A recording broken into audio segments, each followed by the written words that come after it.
हर युग में एक ऐसा प्रश्न उठता है जो सिर्फ विचारों को ही नहीं, आत्मा को भी हिला देता है। विवेकानंद का प्रश्न, क्या तुमने ईश्वर को देखा है, धर्म की परिभाषा नहीं, अनुभव की पुकार थी। यही प्रश्न उन्होंने रामकृष्ण परमहंस से भी पूछा था और आज भी हम सभी के अंदर यही प्रश्न गूंजता है। क्या ईश्वर केवल ग्रंथों में है या हमारे भीतर ही जागने को तैयार है? नमस्कार, मैं गजेंद्र। अंतर यात्रा के आज की प्रस्तुति में स्वागत है मित्रों। अंतर यात्रा चैनल के तहत ही विचार यात्रा श्रृंखला की कड़ियां प्रत्येक शनिवार को आती हैं। विचार यात्रा में हम 17वीं, 18वीं और 19वीं सदी के वैसे महान विचारकों के विचारों को जानते, सुनते, समझते हैं और उनकी प्रासंगिकता पर भी चर्चा करते हैं, जिन्होंने आधुनिक युग के सोच प्रक्रिया को ही बदल डाला था। आज इस श्रृंखला की 14वीं कड़ी है और इसके हीरो हैं हमारे भारतीय स्वामी विवेकानंद।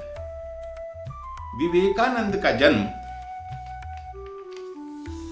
1863 में कलकत्ता के एक सुसंस्कृत आध्यात्मिक और विद्वान परिवार में हुआ था। नरेंद्रनाथ दत्त उनके पिता ने इनका नाम रखा था। उनके पिता विश्वनाथ दत्त वकील थे और माता भुवनेश्वरी देवी अत्यंत ही आध्यात्मिक महिला थीं। नरेंद्रनाथ प्रेसिडेंसी कॉलेज और बाद में स्कॉटिश चर्च कॉलेज से दर्शन शास्त्र में शिक्षा प्राप्त किए, जहां उन्होंने पाश्चात्य दर्शन यानी लॉके, ह्यूम, कांट के साथ साथ भारतीय उपनिषदों का भी गहरा अध्ययन किया। कॉलेज के दिनों में ही वे ब्रह्म समाज से जुड़कर ईश्वर और समाज के विषय में गहरी चर्चा में मशगूल रहते थे, परंतु उनका हृदय तब तक शांत नहीं हुआ जब तक उनकी मुलाकात श्री रामचंद्र परमहंस से न हो गई। 19वीं शताब्दी का भारत राजनैतिक रूप से गुलाम, सामाजिक रूप से बंटा हुआ और मानसिक रूप से पराजित था, जिसमें ब्रिटिश काल ने सिर्फ हमारी जमीन ही नहीं छीनी थी, आत्मसम्मान को भी गहरी ठेस पहुंचाई थी। धर्म अंधविश्वास में बदल गया था, शिक्षा केवल पाश्चात्य नकल बन के रह गई थी और भारत शब्द सुनते ही भारतीय अपना सर झुका लेते थे। बालक नरेंद्रनाथ दत्त एक असाधारण बुद्धि के प्रश्नवाचक आत्मा थे।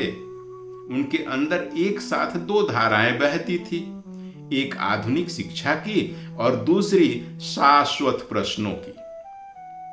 पश्चिमी दर्शन उन्हें तर्क तो देता था, पर मन पूछता था, अगर ईश्वर है तो दिखता क्यों नहीं?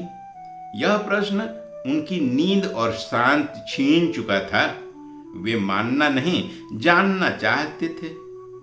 दक्षिणेश्वर के मंदिर में एक दिन वे श्री रामकृष्ण परमहंस से मिले और साफ सटीक प्रश्न, क्या आपने ईश्वर को देखा है? श्री रामकृष्ण मुस्कुराए और कहे कि हाँ, मैंने ईश्वर को देखा है, उसी तरह स्पष्ट जैसे मैं तुम्हें देख रहा हूं। विवेकानंद स्तब्ध रह गए। यह कोई तर्क नहीं था, यह तो अनुभव का विस्फोट था।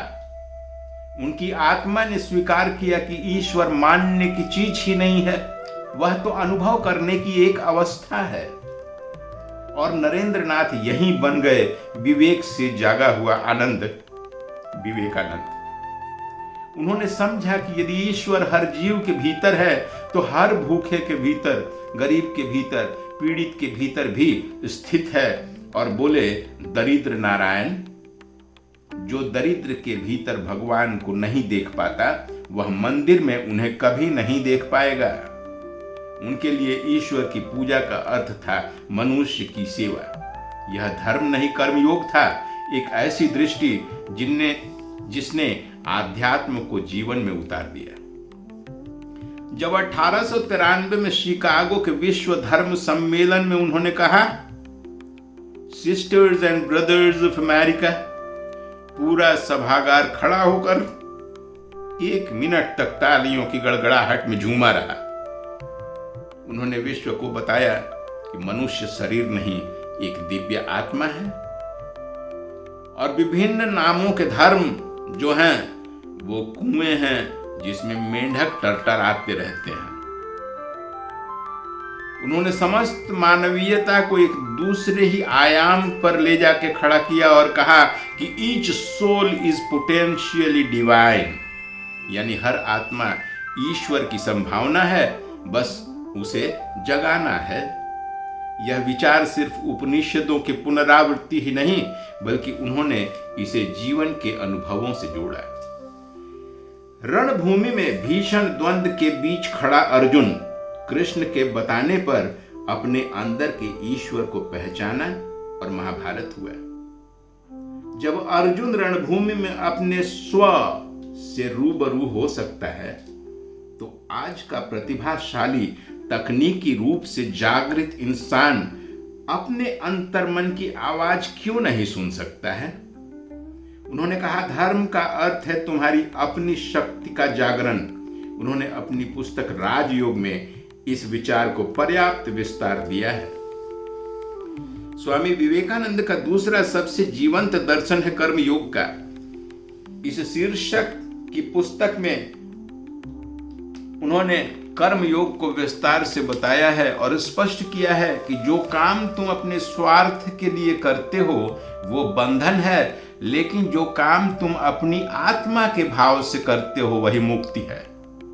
उन्होंने दूसरों की सेवा को भिक्षा या उपहार नहीं बल्कि साधना कहा है। उन्होंने गरीबों की सेवा में ही नारायण को देखा और दरिद्र नारायण का कंसेप्ट भी समझाया। जब कोई डॉक्टर गांवों में जाकर मुफ्त इलाज करता है या कोई शिक्षक निःशुल्क पढ़ाता है, वो विवेकानंद के कर्मयोग को ही तो जी रहा होता है। तो उन्होंने कर्म योग में समझाया है कि सच्चा योग वही है जो कर्म को पूजा बना दे। स्वामी दयानंद जी का तीसरा महत्वपूर्ण वर्णन ज्ञान योग के संबंध में है, जो उन्होंने अपनी रचना ज्ञान योग में बताया है। ज्ञान वह नहीं जो बहस में जिता दे, ज्ञान वह है जो तुम्हें अपने भीतर के सत्य से मिला दे। ज्ञान योग में स्वामी कहते हैं कि मनुष्य का सबसे बड़ी अज्ञानता यह है कि वह स्वयं को शरीर समझता है, जबकि वास्तव में वह तो चेतना है, अजर, अमर, अनंत। जैसे अर्जुन को कृष्ण ने दिखाया कि तू योद्धा नहीं चेतना है, वैसे ही विवेकानंद हर मनुष्य को संदेश देते हैं कि तू पापी नहीं प्रकाश है। श्री विवेकानंद के विचार शिक्षा के संबंध में भी अलग हैं। Education is the manifestation of perfection already in man. बच्चों को याद करना नहीं, जगाना सिखाओ। जैसे एक बीज में पहले से ही वृक्ष छिपा होता है ना, सिर्फ सही प्रस्फुटन अंकुरण के लिए सही देखभाल की आवश्यकता होती है, उसी तरह प्रत्येक मनुष्य में पूर्णता पहले से ही है। शिक्षा का काम सिर्फ उस पूर्णता को प्रकट करना होता है, वृक्ष को प्रकट कराना होता है। उनके ये विचार बाद में गांधी जी, अरविंदो और टैगोर तक को प्रभावित किए। स्वामी विवेकानंद जी ने स्वतंत्रता को भीतर की मुक्ति के आध्यात्मिक अर्थ के रूप में प्रस्तुत किया। पश्चिम जहां स्वतंत्रता को बाहरी राजनीतिक अधिकार कहता है, विवेकानंद ने बताया कि स्वतंत्रता का अर्थ है स्वयं की पहचान। उन्होंने कहा कि जब तुम अपने भय से मुक्त हो जाते हो, तब तुम्हारा हर निर्णय स्वतः सही होता है। हनुमान ने अपनी क्षमता नहीं समझी और समंदर लांघने में हिचकिचाने लगे, तो जामवंत ने कहा कि अय हनुमत, अपनी शक्ति को जानो, तुम पवनसुत हो। मारुति नंदन को तो कई योजन लांघने में कोई नहीं रोक सकता। उसी तरह स्वामी जी ने ललकारा, हे मानव, अपनी शक्ति पहचानो, तू अनंत है, अजर और अमर है, तेरे संकल्प से बड़ा कुछ नहीं। तो डार्विन ने जैसे कहा था कि स्ट्रगल से इवोल्यूशन होता है, विवेकानंद जी ने कहा रियल इवोल्यूशन तो स्ट्रगल है ही नहीं, वो सेल्फ रियलाइजेशन है। जैसे मार्क्स ने कहा कि समानता बाहरी अर्थव्यवस्था में है, विवेकानंद ने कहा कि समानता आत्मा की एकता से आती है।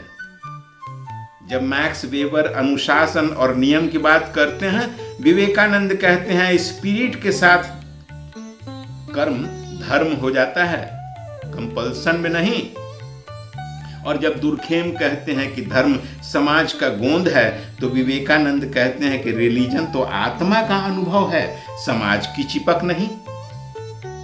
आज जब कर्म का मतलब ही हो गया है जॉब, सोशल मीडिया हो गया है वैलिडेशन सेंटर, विवेकानंद कहते हैं कि तुम्हारी शक्ति दूसरों के लाइक्स और सब्सक्राइब में तो है ही नहीं, तुम्हारी अंदर की संकल्प और उसकी दृढ़ता में है तुम्हारी अपनी शक्ति। आज जब बर्नआउट और एंजाइटी हर मन में घर कर गई है, विवेकानंद याद दिलाते हैं कि उठो, जागो और तब तक न रुको जब तक लक्ष्य न मिल जाए। क्या आपने ईश्वर को देखा है?